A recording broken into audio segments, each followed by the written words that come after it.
Hola asombrados, ¿cómo están? Espero que bien. No se olviden de suscribirse al canal, dejar su like para apoyar el canal y comentar si les gustó la historia. ¿Preparados? Entonces, vamos con la historia. Se podría decir que quedar atrapado en esta pesadilla era una tradición familiar. Mi abuelo fue soldado en Londres en los años posteriores al final de la Segunda Guerra Mundial. Había sido demasiado joven para luchar en la guerra en sí, pero se había alistado tan pronto como pudo, impulsado por un espíritu de patriotismo que había estado ardiendo dentro de él mientras el conflicto hacía estragos. Como soldado en servicio, vio un lado de la ciudad que el gobierno había mantenido fuera de los periódicos, los mendigos en las calles, el saqueo impulsado por la pobreza y el hambre, y los estallidos de violencia entre los exsoldados que habían regresado a casa de la guerra para encontrar una sociedad en la que ya no encajaban. En el diario que llevaba, que estoy usando para este relato, escribió sobre estar de patrulla y encontrarse con hombres adultos parados en las esquinas de las calles, llorando abiertamente. Las patrullas, que se llevaban a cabo además de las de la policía para tratar de mantener el orden, lo llevaban a algunos de los rincones más oscuros de la ciudad. Estaba armado con el rifle que sostenía, pero el rifle que sostenía era uno que nunca había disparado con ira, y los soldados con los que patrullaba eran muy inexpertos como él o veteranos mayores. Eran hombres amargos, escribió, rápidos para enojarse e incluso más rápidos para juzgar. Describió haber presenciado lo que fue básicamente la ejecución sumaria de saqueadores cuando su patrulla interrumpió a una pandilla que robaba un almacén que guardaba productos enlatados. Un tiro en la cabeza por una lata de frijoles, como él lo expresó. Por terribles que fueran estas cosas, fueron eclipsadas por la horrible experiencia que mi abuelo tuvo en diciembre de 1947. Su patrulla se dirigía a través de la ciudad de Londres, el aspecto de la metrópoli conocido como el hogar de los negocios y los abogados. Los edificios finos se alzaban en calles bien pavimentadas, mientras que a minutos de distancia, los pobres se acurrucaban en callejones apestosos. Llegó un mensaje por la radio de que se había encontrado un cuerpo cerca de su ruta y que debían desviarse y encargarse de él. El espíritu de mi abuelo se hundió cuando el oficial pasó la orden. Encontrar un cadáver en una calle de Londres a plena luz del día ya no era una ocurrencia rara. Podría, lo sabía, haber sido una víctima de asesinato, pero era muy probable que el hambre y el frío hubieran sido el asesino de esta pobre alma. Y era el trabajo de mi abuelo y sus compañeros soldados retirar el cuerpo. No habría investigación, ni entierro. Un puñado de piedras y el abrazo del río serían el destino de este cadáver, como lo había sido para tantos otros. Se desviaron de la vía principal por la que habían estado patrullando y entraron en un laberinto de pequeñas calles empedradas. Estos eran caminos poco transitados, las calles todavía llevaban nombres que se les habían dado cientos de años antes: Mrs. Lane, Redemption Way, Sinister Alley. Los padres de la ciudad en aquellos días habían sido temerosos de Dios y amantes del dinero en igual medida. A pesar de que acababa de pasar el mediodía, el callejón en el que entraron a continuación estaba a la sombra de los edificios a ambos lados. Un pequeño letrero que colgaba de la pared proclamaba que este era Devil's Lane. Aquí se suponía que estaba el cuerpo, pero a pesar de que el oficial los hizo marchar de un lado a otro 2 veces, no había rastro de nada. Entonces uno de los hombres gritó: «Señor». El oficial se dirigió a donde el hombre estaba parado, junto a una valla de acero que cubría una entrada abierta en la pared de uno de los edificios. Letras descoloridas junto a la entrada decían London Underground. Aunque nunca había oído hablar de ella, mi abuelo sabía que esta debía haber sido una estación de la red de trenes subterráneos que cruzaba la capital. Durante la guerra, se había convertido en un lugar de refugio nocturno para los londinenses de las bombas que caían y ahora estaba una vez más ocupada con vagones que traqueteaban y viajeros con tos. Sin embargo, algunas de las estaciones de metro no se habían reabierto, ya sea porque las rutas ya no eran necesarias o porque no había dinero para volver a ponerlas en servicio. La entrada alrededor de la cual se reunió la patrulla conducía, al parecer, a una de esas estaciones ahora abandonadas.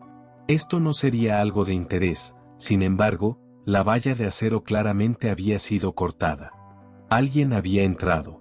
Uno de los soldados mayores encendió un cigarrillo y dijo: «El cuerpo que nos enviaron a encontrar es el culpable aquí». Otro de los viejos soldados asintió. «Habrá querido llegar a casa para tomar el té antes de que se enfriara, incluso más frío de lo que ya está», agregó el primer soldado. Ante esto, todos se rieron. «Nada de fumar en servicio», dijo el oficial, frunciendo el ceño. El viejo soldado apagó su cigarrillo con las yemas de los dedos y lo volvió a guardar en su bolsillo para más tarde. «Ahora», dijo el oficial, «tenemos que comprobar si hay alguien dentro de esa estación que esté tramando algo». Luego miró a mi abuelo. «Tú, hombre», dijo, «tú puedes hacerlo». De mala gana, preguntándose no por primera vez por qué no había conseguido un trabajo aburrido y seguro en una fábrica como sus amigos, mi abuelo abrió la valla de acero donde había sido cortada y se apretó para pasar por el hueco. Mientras entraba en la oscuridad que esperaba al otro lado de la entrada, escuchó al oficial ordenar a los hombres que siguieran adelante. «Genial», pensó. «Ni siquiera van a esperarme». Maldiciendo, comenzó a descender los escalones empinados y sinuosos que lo llevarían a la plataforma de la estación. Encendió su encendedor de cigarrillos para evitar tropezar y caer en el abismo cuidadosamente construido. El aire estaba viciado y la llama parpadeaba, sin gustarle el viejo oxígeno que se le estaba dando. Azulejos verdes cubrían las paredes del estrecho pasillo y se detuvo para ver los carteles que anunciaban polvos para la indigestión y whisky antes de continuar bajando y emerger a la plataforma. Estaba completamente desierta y maldijo a su oficial y a todo el maldito ejército por enviarlo a esta misión de tontos. Se dio la vuelta, listo para regresar, cuando oyó un chasquido. «¿Quién está ahí?», gritó y levantó su rifle. Fue entonces cuando vio una figura agachada en las vías. Estaba envuelta en la oscuridad y agachada sobre algo. Mi abuelo no pudo distinguir qué era. Con las tripas tensándose de aprensión, se acercó al borde de la plataforma y sostuvo el encendedor en alto, revelando que la figura era un hombre, agachado sobre un cuerpo, uno al que le habían quitado la carne, dejando solo hueso, que el hombre estaba rompiendo metódicamente por la mitad y lamiendo la médula del interior. Tan preocupado estaba con su festín que no notó a mi abuelo tambaleándose. Demasiado horrorizado, demasiado consternado para hacer otra cosa que huir. Mi abuelo corrió de regreso por los escalones, su piel ahora resbaladiza con un sudor helado, hasta que finalmente se abrió camino a gatas a través del corte en la valla de acero y se encontró de nuevo en Devil's Lane. No había rastro de sus camaradas. Esa noche desertó. No regresó a su cuartel. En su lugar, regresó a la casa adosada donde vivían su esposa y su hijo pequeño y les dijo que empacaran y se apresuraran. Luego tomaron un tren hacia el norte. No había un destino en mente para mi abuelo, solo lejos. Tan lejos como pudiera del horrible lugar que había presenciado. Pudo permitirse llevar a su familia no más allá de Manchester, una ciudad industrial gris y fría donde el humo se lavaba con la lluvia. Encontró trabajo como obrero y nunca le habló a su esposa o a su hijo en crecimiento sobre lo que había sucedido. Sin embargo, hizo este registro, el que ahora sostengo. El diario, su pequeño, de tapa dura y sin líneas. Su hijo, mi padre, lo encontró entre las posesiones de mi abuelo después de que muriera, a la edad de 45 años.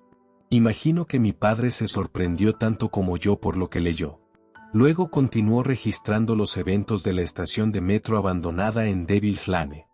Era agosto de 1969 y mi padre había regresado a Londres, atraído por una fascinación mórbida con la descripción de lo que había sucedido 22 años antes.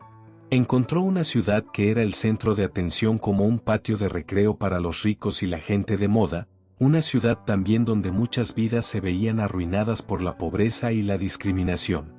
Mientras caminaba hacia la ciudad de Londres, siguiendo los pasos de su padre el día de su patrulla, sintió frío, a pesar de que el sol brillaba. Había visto un titular en un periódico tirado en la calle que decía, «Nueva desaparición en el distrito financiero». Había recogido el periódico y había leído que en los últimos años, docenas de personas aparentemente habían desaparecido de la calle. Algunas tenían trabajos respetables, algunas se habían ganado la vida de manera deshonrosa, y todas habían desaparecido por la noche. La policía dijo que no había conexiones probadas entre las personas desaparecidas. Mi padre habría descartado esto como nada más que un periodista tratando de provocar pánico para vender más ejemplares, si no hubiera sabido sobre el cadáver que había llevado la patrulla del ejército de su padre a Devil's Lane. Miró el pequeño letrero que le decía que estaba en el lugar correcto. El sol se perdió detrás de los edificios que se alzaban a ambos lados de él. El callejón estaba en silencio, desierto, aparte de él. El corte en la valla de acero sobre la entrada abierta estaba frente a él. Respiró hondo y separó los bordes irregulares de la valla y, momentos después, se encontró entrando en la estación de metro. Preparado para la oscuridad, trajo una linterna con él. Su mano tembló mientras la sacaba y la encendía. Ella se expuso el comienzo de los escalones, los azulejos verdes, los mismos carteles publicitarios que su padre había descrito. Para cuando llegó a la plataforma, su pecho se sentía oprimido. Esto eran nervios, lo sabía. No había una razón física por la que le resultaba difícil respirar, pero la razón no tenía cabida aquí. La plataforma estaba vacía, pero las vías de abajo estaban apiladas de huesos. Habían sido rotos en pedazos, pero eran claramente humanos. Un cráneo estaba anidado en una pila, sus ojos vacíos revelados por el haz de la linterna. Recorrió la escena. Sin embargo, no había rastro de ningún ser vivo. Mi padre se dijo a sí mismo que era porque el hombre que había estado festejando todos esos años atrás seguramente ahora estaba muerto, que esto era lo que quedaba de sus actos obscenos. Mi padre comenzó a regresar. Ahora que había visto la verdad por sí mismo, simplemente quería salir de allí. Mientras comenzaba a ascender los escalones, juró poner tanta distancia entre este lugar y él como pudiera. Entonces oyó un sonido que lo detuvo. Flotó hacia él desde abajo, desde las vías. Era el sonido de un bebé llorando. Soltó la linterna y corrió. Se dirigió directamente a la estación de tren y nunca regresó a Londres. Él, como su padre, murió joven. Habiendo heredado el diario a su muerte, creí que ambos hombres estaban obsesionados por lo que habían experimentado en la estación de metro abandonada y que no importaba cuán lejos viajaran de ella, nunca podrían escapar de verdad. Decidí que tenía una opción. Podía encerrar el diario y olvidarme de todo el asunto, o podía confrontarlo. Y cuando viera por mí mismo la verdad de lo que había esperado bajo tierra, no huiría. Más bien, lo expondría a la luz. Elegí lo último. Enfrentaría el miedo y le pondría fin. Yo era un niño muy pequeño cuando mi padre descendió al metro, y no fue hasta más tarde en mi propia vida que decidí hacer mi viaje fatal a Londres. Fue en enero de este año. La mayoría de las restricciones impuestas por la pandemia se estaban levantando y la capital estaba regresando a su bullicioso y despreocupado yo. Fui un extraño más mirando un teléfono, tratando de seguir un mapa para encontrar Devil's Lane mientras pasaba completamente desapercibido. Terminé pidiendo direcciones a un hombre que vendía periódicos en un puesto en una esquina. Me indicó la dirección correcta y pronto estuve de pie, mirando el pequeño letrero de la valla de acero, el corte en ella, la entrada abierta a la estación de metro abandonada. Encendí mi linterna y, como lo hicieron mi abuelo y mi padre, entré. Los imaginé dando los mismos pasos tentativos al comienzo de este final mientras me dirijo hacia la plataforma. No había señales de que algo hubiera cambiado en los últimos 75 años. La estación se mantenía separada, olvidada por todos los demás, en el corazón de una de las ciudades más grandes del mundo. Me sentí completamente solo. Llegué a la plataforma. El silencio me envolvió. Pude ver el borde de la plataforma más adelante, las líneas oscuras de las vías. Avancé centímetro a centímetro y vi el primero de los huesos. Cientos de fragmentos regaban el suelo y allí, sentado en las vías contra un lado de la plataforma, había un hombre. Era demacrado y pálido a la luz artificial de mi linterna. Tenía un cuerpo tendido sobre su regazo. Estaba hinchado y descompuesto y él lo picoteaba sin entusiasmo, su gran carne. Mi corazón latía cada vez más rápido mientras luchaba contra el impulso de dar media vuelta y correr. No debo hacerlo, me dije. No si iba a ganar esto. Así que me quedé allí, el miedo se escurría a través de mí mientras aprendía lo que significaba el terror. Y todo el tiempo, el hombre picoteaba hasta que encontró un trozo de carne muerta que se llevó a la cara. Lo olfateó, luego lo metió en su boca y comenzó a masticar. Sus dientes se abrieron paso a través de la carne y luego dijo, soy repugnante. Revoltoso. No sabía qué decir. Él era consciente de mi presencia, pero continuó con su cansado canibalismo. Tragué y dije con dificultad, voy a llamar a la policía. Te has escondido aquí abajo durante más de 70 años, pero ya no te saldrás con la tuya. Para mi asombro, se rió de esto. No solo yo, dijo. Vengo de una larga línea de fenómenos, todos acechando aquí abajo, saciando nuestras sucias necesidades. Pero, mi abuelo te vio, le repliqué. Él me miró a la cara, sus ojos parpadeaban y se humedecían a la luz de mi linterna. Tu abuelo debe haber visto a mi abuelo, me dijo. Mi abuelo fue el primero de nosotros. Una vez fue un hombre orgulloso que dejó su hogar en el extremo norte de Canadá para venir a Londres a unirse a la RAF y luchar en la guerra. Pero se lesionó y se vio obligado a valerse por sí mismo cuando la guerra terminó. No tenía dinero para volver a casa. Ni siquiera dinero para comer.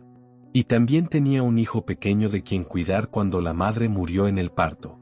Fue entonces cuando se fue a la deriva.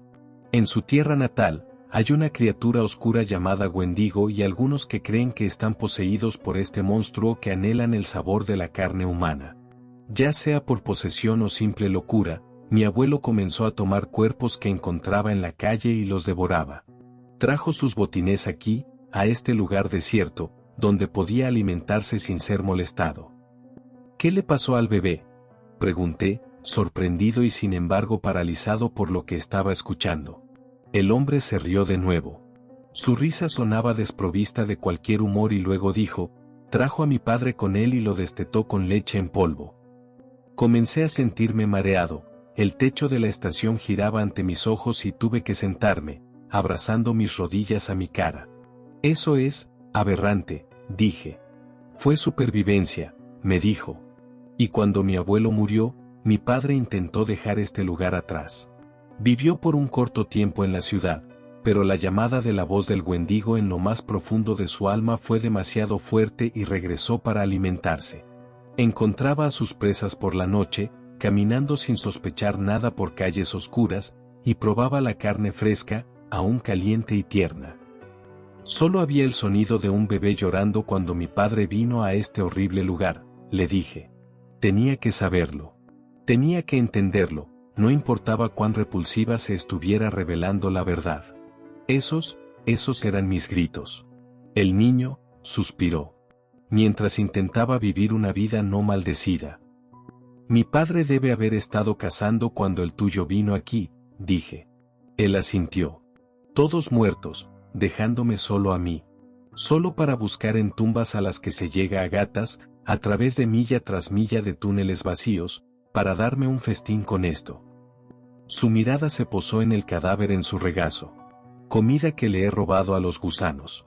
Soy repugnante. Revoltoso, dijo y reanudó su picoteo en el cuerpo muerto. No creí que pudiera levantarme sin desmayarme, así que comencé a arrastrarme de espaldas. Subiría los escalones de rodillas y manos si tuviera que hacerlo. Tenía que escapar. Llegué al fondo de los escalones cuando oí que el hombre decía, no te vayas. Debes ser detenido. Escupí las palabras. Su respuesta me dejó aturdido, con tu ayuda, lo seré. Regresé a la estación de metro varias veces después de esto con suministros traídos de arriba. El mejor espacio para hacer lo que se necesitaba era el estrecho pasillo de azulejos verdes por donde los escalones serpenteaban. Bloqueé la salida que conducía a la plataforma con una pared de ladrillos construida de manera tosca. Él se sentó en uno de los escalones, mirándome trabajar. Lo dejé allí mientras me dirigía a la parte superior de los escalones, donde construyo una segunda pared. Como me había pedido, fue bloqueado, incapaz de conseguir carne humana. Moriría de hambre en cuestión de días.